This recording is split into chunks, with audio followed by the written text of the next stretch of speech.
Right, so Ric Flair, he is a man of many wrestling matches, wrestling titles, wives, and retirements. Ric Flair has now had 3 retirement matches. Of course, the first one took place with Shawn Michaels at WrestleMania 24, the whole "I'm sorry, I love you," a very emotional, great way for Ric Flair to go out, so he decided to go to TNA and just continue wrestling anyway. And then in 2013, after a few years of sporadic wrestling appearances in TNA, he would have another retirement match, this time against the Icon Sting. And then fast forward to the summer of 2022, and the mad bastard that is Ric Flair decided, you know what, I want to have yet another match. And obviously this is a little different because he's 70 plus years old now. He was already too old during his first 2 retirement matches, now he's 70 plus. Recently I did take it upon myself to watch Ric Flair's final match from the summer of 2022, and it definitely did not disappoint, and I said at 1,000 likes we would check out the full show because it's even crazier,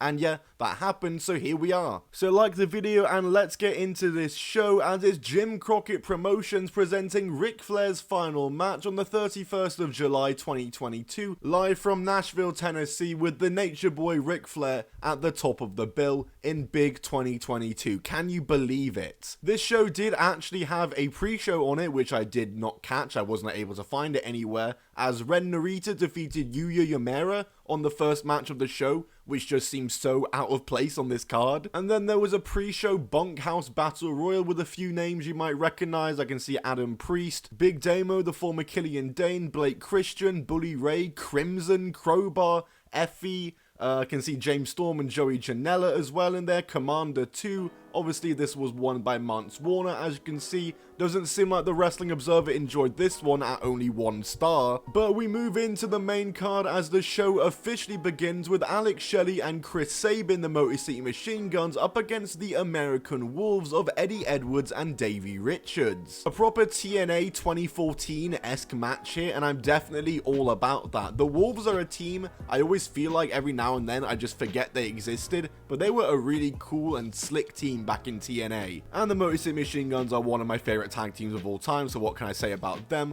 This was a pretty nice way to open the show, I thought. Like I said, I love both teams in this one, they have great chemistry, and I was surprised to find out this is only the second time this team have faced each other. They never actually faced each other in TNA, which is just crazy. And the Motor City Machine Guns pick up the win in this one with some slick double team offense as they pick up the win over the American Wolves. And we then go to a video package about the 4 Horsemen, and then we see all the big names and faces here in attendance tonight. The stars are out for Ric Flair's final match. As we go straight into our next match, as it's Davey Boy Smith Jr. versus Killer Kross, accompanied by Scarlett Bordeaux, who are making another appearance on the channel once again. So this would be after himself and Scarlett Bordeaux's first WWE release, right before they would make their return back to WWE, confronting Roman Reigns and Drew McIntyre, which never went anywhere. I can't lie, I didn't really care for this match at all, one bit unfortunately, and neither did the crowd really, which didn't obviously help the match whatsoever, as these two try to have a technical match, and it's a fine serviceable match, but the crowd don't really seem to care, and the match didn't get a lot of time, only going just over 5 minutes. And as it turns out, I'm finding this out now, this was indeed Killer Kross's last match on the independents before he returned back to WWE for his second run, as he was back on SmackDown just a week or 2 later.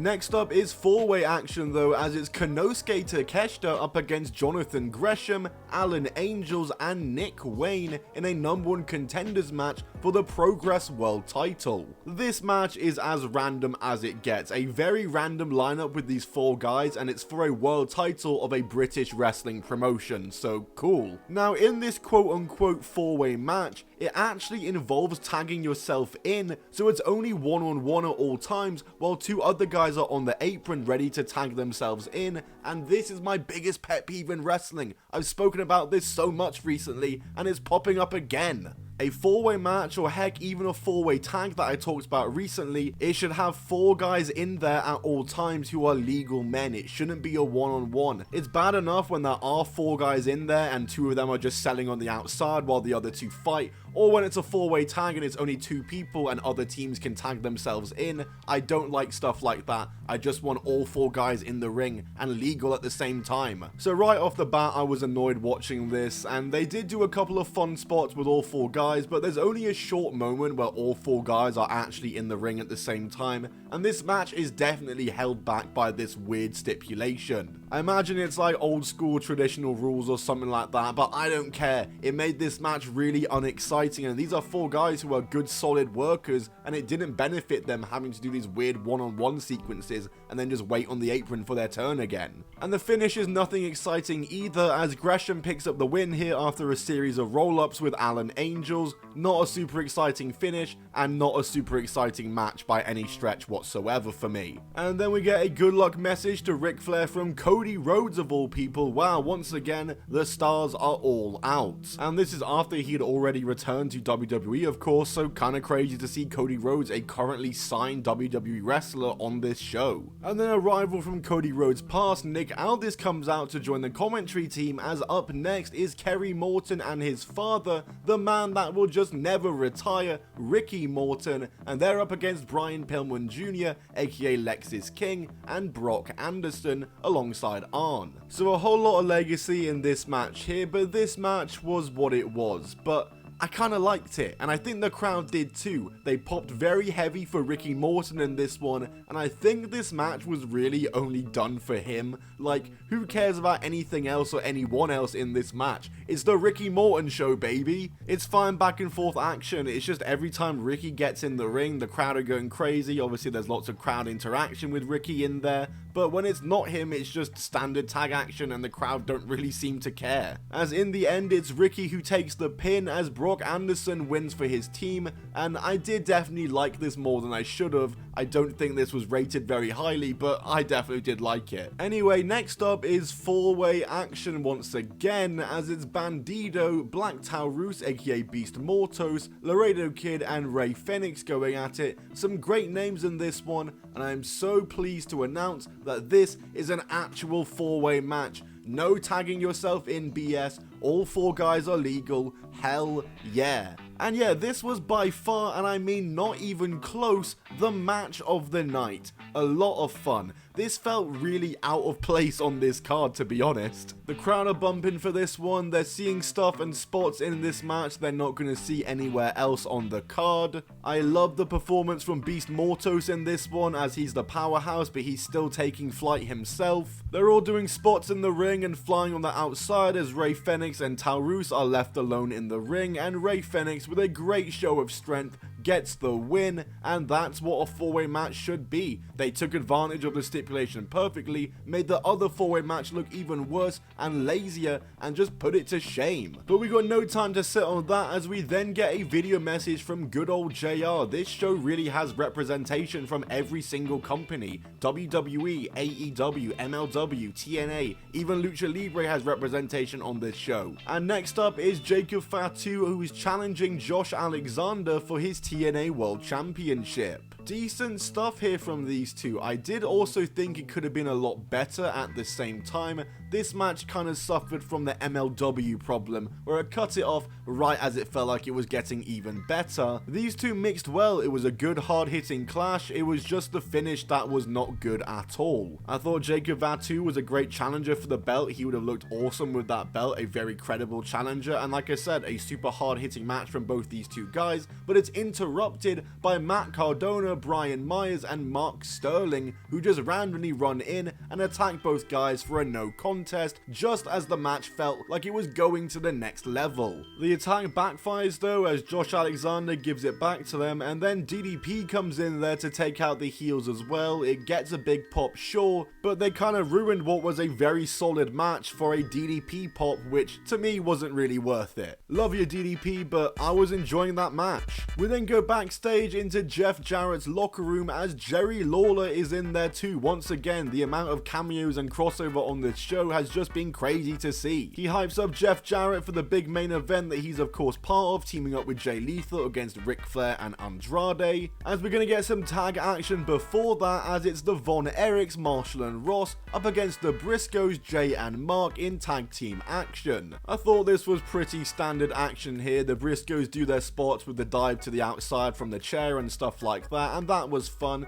but for the most part I thought this match was kinda unexciting, standard tag team TV stuff. It was a good showcase for the Von Erichs, who I think were a bit new to the scene by this point, Marshall and Ross, so it was good to have them on the card, obviously with the history with the Von Erichs and Flair. And yeah, the Briscoes get the win in this one. It was standard tag team action like I said, as we then get words from Sting for Ric Flair, the man who originally retired Ric Flair, or should I say was the second person to retire Ric Flair, as we then go to our co-main action. It's TNA Knockouts title action. The virtuoso Deonna Purrazzo and Rachel Ellering are challenging champion Jordynne Grace in a three-way match. And right out the gate, this match has some bad luck, as at the very beginning in the opening sequence, Ellering hurts her ankle and that kinda derailed the match instantly. But Ellering does continue and finishes the match, so fair play to her on that, but it did obviously derail the match quite a bit. I did enjoy the hot stuff that Ellering and Grace did, and Deonna and Jordynne have great chemistry going back to their TNA matches that I always enjoyed. I thought given the circumstances the match was just fine. Deonna and her technical prowess was my favourite part of the match, but Jordynne does get the win to retain her belt, as she gets Deonna with the Grace driver and then chokes out Ellering for a good strong finish in an okay match. And now it's time for the main event. We get a big long video package, a very dramatic video package to talk about our main event match of Jeff Jarrett and Jay Lethal up against Andrade and Ric Flair for the Nature Boys final match, and the reason we're all here tonight. Obviously I mentioned at the start of this video, but I reviewed this match already, so I'm going to be a bit lazy here, but I'm not going to go over and review it again in a new recording because I've done it in great detail already. So if you've not seen it yet, then here you go. Here is Ric Flair and Andrade up against Jeff Jarrett and Jay Lethal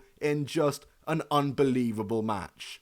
Of course, all three of these guys are linked to the Nature Boy in their own way. Jeff Jarrett and Ric Flair go way back. Jay Lethal and Ric Flair go back to their TNA days and the infamous woo-off. And Andrade has an obvious link to Ric Flair as well at this time too, as Flair and Jarrett do kick this one off, but nothing happens before Lethal is tagged in and they get working. They do some headlock takeovers, which gets the crowd on their feet, chanting "You still got it" at Rick. But very obviously there is very minimal bumping for Ric Flair in this one, and there's a lot of gamesmanship and taunt spamming throughout this match as Andrade gets tagged in and himself and Lethal obviously start having an actual match, and it's some pretty good stuff. Same with Jarrett and Andrade. And then obviously when Ric Flair gets involved, it slows right down and they're just back to spamming taunts and doing crowd interactions and walking around the ring and ringside area, as Jeff Jarrett looks as though he's gonna walk out of the match, and Ric Flair just looks exhausted in the ring at this point, as they waste a lot of time teasing this,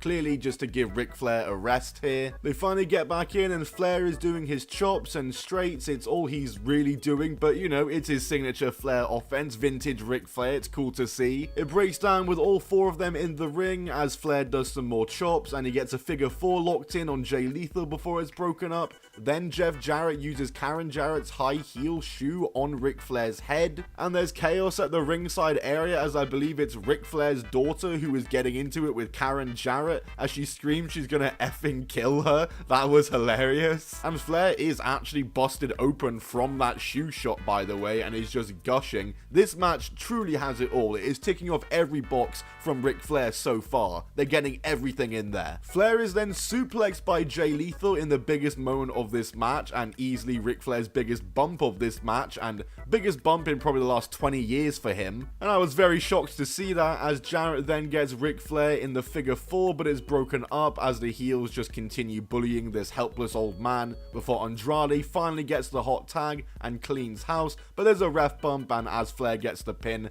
there's nobody to count it. Jeff Jarrett looks to use the guitar on Ric Flair, but Ric Flair ends up using brass knuckles on him. The ref comes out, Flair gets the figure four on as it's a figure four pinfall, and it just kinda looks like he's dead, but that's the win. He gets the 1, 2, 3 there, and I think I enjoyed that way more than I should have. That went 26 minutes, it was a total overbooked mess, and they tried to cram in every Ric Flair trope and all vintage Ric Flair and greatest hits of him in this match, whilst also trying to work around the obvious issue that he's an old man who can barely move and gets gassed after the slightest bit of movement. There's lots of rest spots, there's taunt spamming, and long stretches where nothing is really happening as they're just allowing Ric Flair to get a breather, but the crowd loved this one, and there was some cool moments, Ric Flair getting busted open, taking a suplex, and Andrade was obviously the MVP of this match and actually did some decent work, but I do understand why people thought this was very much a dud. It was 26 minutes, and maybe about 8 minutes of it was actual wrestling. So yeah, that wraps up the show. Will that be Ric Flair's final match? Time will tell. To be honest, I actually don't think it will be. I think he will find an excuse, whether it's at a small time indie or a convention somewhere will give him money and he'll go and have a match there. I really think that will happen one day still. Overall, I'd rate the show precisely down the middle with a 5 out of 10. I think the show was just pretty mid. I think there was a lot of standard stuff that you just expect to see on the independent scene. There was stuff I didn't like. The Killer Kross and Davey Boy Smith match I wasn't a big fan of. The 4-way for the Progress World title number contendership I wasn't a big fan of at all. But there was definitely some stuff I did like as well. I enjoyed the 4-way luchador match, and I enjoyed Alexander and Fatu before the dumb finish. And even the stuff I don't think I was supposed to like as much as I did, like Ric Flair's final match and the Ricky Morton tag match, I did find some enjoyment in. So overall, I think the show was probably a success. But yeah, a solid 5 out of 10 like I said. Those are my thoughts on Ric Flair's final match from Jim Crockett Promotions. Once again, I don't think this is going to be his final match though, so maybe in the future I'll be back again to review another show or another match for Ric Flair. But let me know down below in the comments what you thought of Ric Flair's final match, whether you watched it just from this video or if you've seen the full show yourself. I will also link down below the full show because it is on YouTube to check out for yourself, so you should go ahead and do that. And yeah, other than that, like the video if you enjoyed, subscribe with notifications on so you never miss a video, use Top 10 Wrestling on the Fortnite store for your V-Bucks, hell yeah, and I'll see you all in the next video. Goodbye, and keep on rolling.